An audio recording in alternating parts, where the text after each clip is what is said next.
Au Mali, la 12e session ordinaire du comité de suivi des accords d'Alger s'est tenue à Bamako du 19 au 20 octobre. Sous la houlette de la communauté internationale, le gouvernement malien ainsi que des représentants de la plateforme et de la coordination des mouvements de l'Azawad ont fait un bilan des avancées sur le terrain. Le décret de nomination des autorités intérimaires adopté en Conseil des ministres est une avancée notable selon les membres du comité.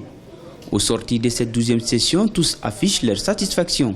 Je pense que ce qui fait un peu la fierté et la chance de cette 12e session du CSA, c'est qu'au niveau de la commission politico-institutionnelle, on a réussi, nous les partis, au processus, c'est-à-dire la plateforme, la CEMA et le gouvernement du Mali, quand même,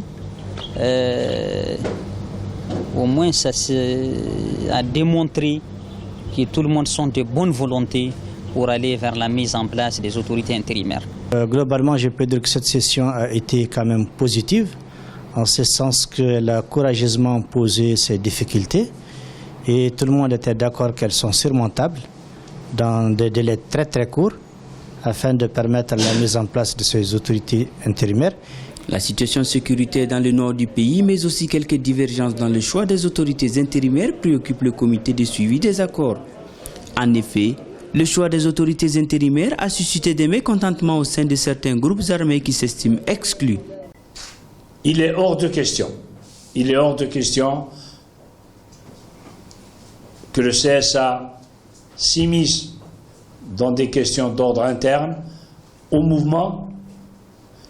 Il est là pour encourager, pour aider à trouver des solutions, mais il ne pourra jamais suppléer au mouvement eux-mêmes pour trouver ces solutions.